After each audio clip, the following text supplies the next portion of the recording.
بسم اللہ الرحمن الرحیم۔ السلام علیکم۔ حضرت بایزید بسطامی رحمۃ اللہ علیہ کا ایک پڑوسی یہودی تھا۔ وہ کہیں باہر چلا گیا تو بیوی غربت کی وجہ سے اپنے گھر میں چراغ بھی روشن نہ کر سکی۔ اندھیرے کی وجہ سے اس کا بچہ تمام رات روتا رہتا۔ آپ رحمۃ اللہ علیہ کو پتہ چلا تو آپ ہر رات اس کے ہاں چراغ رکھاتے۔ جب یہودی واپس آیا تو اس کی بیوی نے اسے تمام واقعہ سنایا، جسے سن کر یہودی بولا، کس قدر افسوسناک بات ہے کہ اتنا عظیم بزرگ ہمارا پڑوسی ہو اور ہم گمراہی میں زندگی بسر کریں۔ چنانچہ میاں بیوی دونوں آپ کی خدمت میں حاضر ہوئے اور سچے دل سے آپ کے ہاتھ پر اسلام قبول کر لیا۔ عبد الواحد بن زید رحمۃ اللہ علیہ فرماتے ہیں کہ میں نے اللہ تعالیٰ کے حضور 3 رات یہ سوال کیا کہ اے اللہ، مجھے اس شخص کو دکھا دیجئے جو جنت میں میرا رفیق ہوگا۔ میرے اس سوال پر ارشاد ہوا کہ اے عبد الواحد، جنت میں تیرا رفیق میمونہ سواد ہے۔ میں نے عرض کیا وہ کہاں ہے؟ ارشاد ہوا کہ وہ کوفہ میں فلاں قبیلے میں ہے۔ میں کوفہ میں اس پتے پر گیا اور لوگوں سے پوچھا، اس نام کی عورت کہاں ہے؟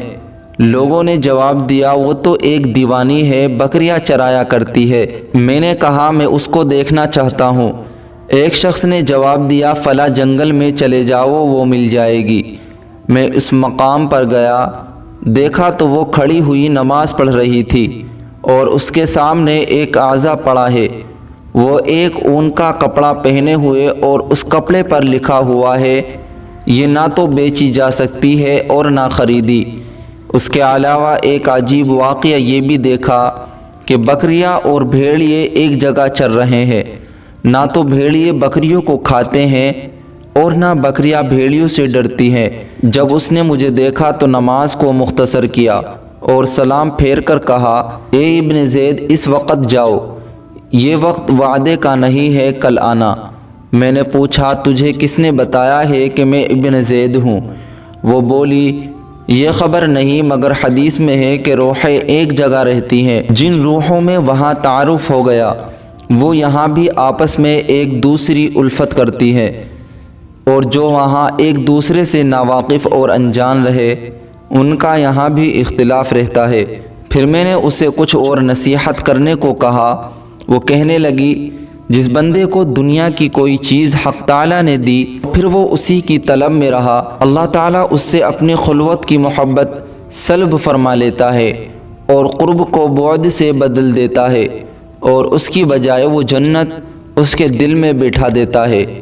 پھر میمونہ نے چند عبرتناک اشعار پڑھے۔ پھر میں نے پوچھا، بھیڑیے بکریوں کے ساتھ کس طرح رہ رہے ہیں؟ اس نے جواب دیا، جاؤ، یہ باتیں مت کرو، میں نے اپنے مولا سے صلح کر لی ہے، اس لیے اس نے بھیڑیوں اور بکریوں میں بھی محبت پیدا کر دی ہے۔ ایک مرتبہ کوئی جماعت کسی خطرناک راستے پر سفر کرنا چاہتی تھی۔ چلنے سے پہلے لوگوں نے حضرت ابو الحسن خرقانی رحمۃ اللہ علیہ سے عرض کیا، ہمیں کوئی ایسی دعا بتا دیجئے جس کی بدولت ہم راستے کے مصائب سے محفوظ رہ سکے۔ آپ رحمۃ اللہ علیہ نے فرمایا، جب تمہیں کوئی مصیبت آئے تو مجھ کو یاد کر لینا۔ لوگ سفر پر روانہ ہو گئے۔ دوران سفر آپ کی بات بھول گئے۔ راستے میں ان لوگوں کو ڈاکوؤں نے گھیر لیا۔ ایک شخص جس کے پاس مال و اسباب بہت زیادہ تھا، جب ڈاکو اس کی جانب متوجہ ہوئے تو اس نے سچے دل سے آپ کو یاد کیا، جس کا نتیجہ میں وہ شخص اپنے مال و اسباب سمیت تمام لوگوں کی نظروں سے غائب ہو گیا۔ ڈاکوؤں کو اس شخص کے غائب ہو جانے پر بڑا تعجب ہوا، مگر جن لوگوں نے حضرت ابو الحسن رحمۃ اللہ علیہ کو یاد نہیں کیا تھا وہ سب ڈاکوؤں کے ہاتھوں لٹ گئے۔ پھر ڈاکوؤں کی واپسی کے بعد وہ شخص اپنے ساتھیوں کی نظروں کے سامنے آ گیا۔ لوگوں نے حیران ہوتے ہوئے اس سے پوچھا، تو کہاں غائب ہو گیا تھا؟ اس واقعے کے بعد جب وہ جماعت خرقان واپس لوٹی تو لوگوں نے حضرت ابو الحسن خرقانی رحمۃ اللہ علیہ سے عرض کیا، ہم صدق دل کے ساتھ خدا کو یاد کر رہے تھے، لیکن اس کے باوجود ہمارا مال لوٹ لیا گیا۔ لیکن جس شخص نے آپ کو یاد کیا وہ بچ گیا، اس کی کیا وجہ ہے؟ آپ رحمۃ اللہ علیہ نے فرمایا، تم صرف زبانی طور پر خدا کو یاد کرنے والے ہو، مگر ابو الحسن خلوص قلب سے خدا کو یاد کرتا ہے، لہٰذا تمہیں یاد رکھنا چاہیے کہ ابو الحسن تمہارے لیے خدا کو یاد کرتا ہے، اور خدا کو صرف زبانی یاد کرنا بے سود ہوتا ہے۔